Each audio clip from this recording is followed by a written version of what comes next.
Our lungs are here. Our diaphragm is here.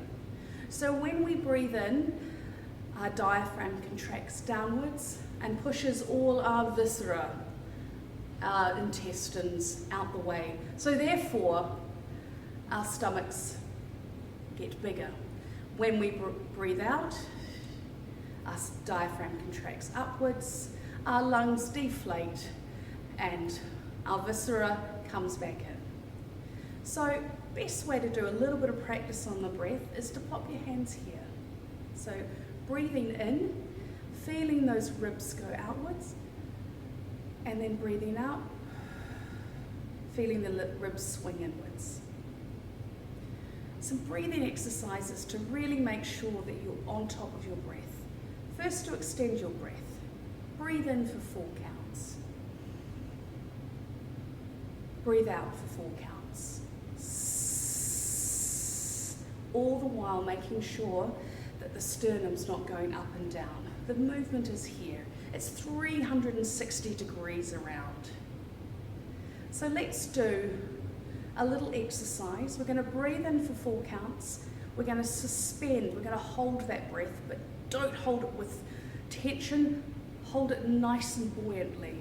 The breath for 4 counts, and then we're going to let it out for 4 counts.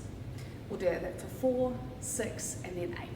So let's do that. In, 2, 3, 4, suspend, 2, 3, 4, Excellent. If you're not too sure if your sternum's going too up and down, pop one hand on your sternum and one hand on your tummy. Let's try that for 6. And in, 2, 3, 4, 5, 6, suspend, 2, 3, 4, 5, 6, and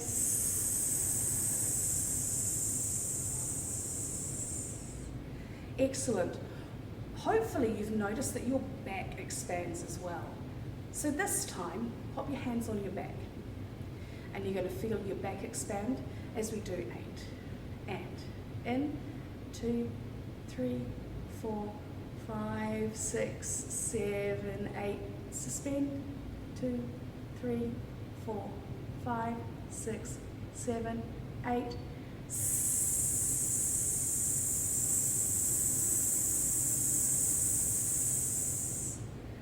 Excellent. And then at the end of the breath, you should have felt your body wanting to take more air in again. And that's a really good deep breath for singing.